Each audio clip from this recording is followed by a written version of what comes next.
Satu lagi kondisinya nggak dikasih harta, tapi Allah kasih kasih sayang Allah. Allah kasih perhatian Allah. Allah bikin dia jadi preferred hamba, jadi VIP. Dia mungkin nggak punya harta, tapi ketika dia butuh ada aja. Allah ngasih dia kebaikan sesuai dengan kebutuhan dia.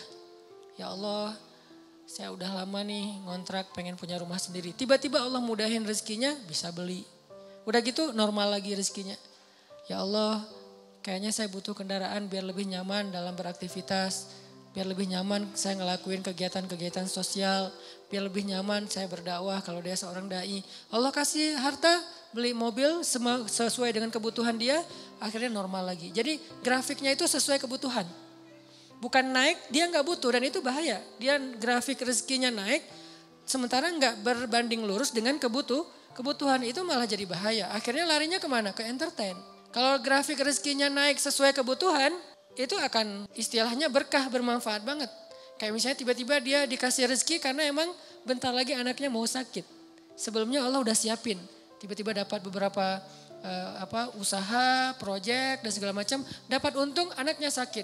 Jangan langsung suudzon sama Allah. Kayaknya nggak bisa nih saya dapat uang sedikit langsung dikasih ujian. Bukan. Allah kasih rezeki itu karena Allah udah tahu anak kita mau sakit. Disiapin dulu. Jangan dibalik. Giliran saya ada rezeki sakit, inilah itulah segala macam. Kayak nggak bisa aja saya pegang duit. Bukan, kebalik. Kalau Allah nggak takdirkan anaknya sakit, mungkin nggak ada rezeki sebelumnya. Jadi Allah siapin dia biar dia nggak panik. Karena Allah tahu batas kuota iman dia tuh Allah tahu. Ada orang yang imannya dikasih ujian dulu baru dikasih pertolongan. Ada yang Allah imannya dikasih pertolongan dulu baru dikasih ujian. Kan beda-beda nih. Nah kita nggak tahu, kadang kita ngerasain disiapin dulu sama Allah baru dikasih ujian. Kadang-kadang juga dikasih ujian dulu baru dikasih pertolongan. Kadang-kadang gak dikasih ujian aja ngeluh. Nah ini lebih parah lagi nih. Nah kadang kondisinya kayak tadi. Kita disiapin dulu sama Allah. Dimudahin dulu urusan-urusan kita. Dilancarkan dulu rezeki kita. Baru dikasih ujian. Kenapa kok tetap dikasih ujian? Karena Allah pengen ngelihat kita masih believe gak sama Allah. Masih keep the faith gak? Masih berdoa gak kepada Allah. Walaupun rezeki kita udah cukup nih untuk ngatasin masalah kita. Akhirnya kita pakai rezeki itu. Dan Allah pengen nguji juga. Kira-kira kita berat gak nih dengan ujian itu ketika Allah sudah memberi kita rezeki. Dapat uang misalnya baru kemarin ada project gitu dapat 100 juta. Udah gitu terjadi musibah, anak sakit, habis setengahnya 50 juta. Kita ngeluh. Aduh, kalau saya gak ada masalah pasti saya masih utuh nih 100 juta. Enggak, justru Allah Subhanahu Wa Taala ngasih kita bonus 50 juta. Gara-gara Allah pengen ngasih kita ujian. Kalau nggak ada ujian mungkin 50 juta, 100 juta sama sekali nggak ada, nol. Hanya kebutuhan harian kita doang. Kenapa nggak berbaik sangka kayak gitu kepada Allah? Sama kayak tadi, misalnya saya pernah mobil saya keserempet. Orangnya zalim, marah duluan, dia curi start. Sebelum saya marah, dia marah dulu. Kebiasaan. Kalau kita kan sebelum orang marah kita minta maaf duluan ya. Kita baik-baikan duluan, kita ketawa duluan biar nyaman nih ngomong komunikasinya. Dia enggak, dia marah duluan. Akhirnya karena dia marah duluan dia kayak punya bargaining gitu. Akhirnya saya terpaksa bayar 1,5 juta. Gak lama seminggu kemudian saya dapat 15 juta dari sebuah usaha. Waktu itu saya masih punya beberapa usaha. 15 juta. Kadang yuaswis datang setan nggak bisikin. Kalau kemarin gak ada masalah udah 16,5 juta kan. Ini gara-gara kemarin ada masalah jadi pas 15 juta gak ada tambahan. Enggak, kalau kemarin saya gak keluarin duit 1,5 juta maka gak ada 15 juta. 15 juta itu reward Allah buat keikhlasan, kesabaran saya. Bukankah Allah mengganti kerugian hambanya dengan yang lebih baik? Jadi logika ke Allahnya kayak gitu. Sehingga ada hamba yang kalau kita lihat dia gak punya aset yang berlebih. Ada sih cuman gak banyak-banyak amat. Gak punya tabungan yang kayak gimana gitu, biasa aja tabungannya.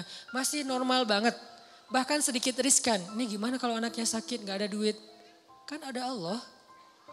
Ini bukan kata-kata pasrah ya, ini kata-kata tawakal. Beda pasrah sama tawakal. Pasrah gak berikhtiar. Tawakal tetap ikhtiar, tapi ikhtiar itu tangan, hatinya bergantung kepada Allah. Jangan sampai hati bergantung ke tangan. Jadi kalau tangan gak megang duit, hati resah. Harusnya tangan mah megang duit, megang emas, megang perak, megang apa aja. Itu gak ngaruh ke hati orang, hatinya gantungnya ke Allah. Bukankah di antara arti ikhlas itu adalah tidak ada bedanya antara emas dengan batu? Di mata orang yang beriman tidak ada bedanya emas dengan batu. Sama di mata dia. Gak membuat dia lebih bahagia gara-gara dia pegang emas. Gak membuat dia berkeluh kesah gara-gara dia megang batu. Biasa aja. Dia manfaatkan emas, dia syukuri, dia sedekah, dia pakai untuk fasilitas dirinya. Dia berikan hak-hak orang yang ada di dalamnya. Kalau dia megang batu ya sudah dia bersabar. Jadi gak ngaruh buat dia. Karena hatinya di langit bukan di bumi. Cuman tubuhnya yang di bumi. Karena kita kan terdiri dari dua elemen ya. Ada roh, ada jasad. Roh kita berasal dari langit. Jasad kita berasal dari bumi, diciptakan dari tanah, itu jasad. Tapi roh itu tiupan Allah. Sehingga harus kembali kepada fitrah masing-masing.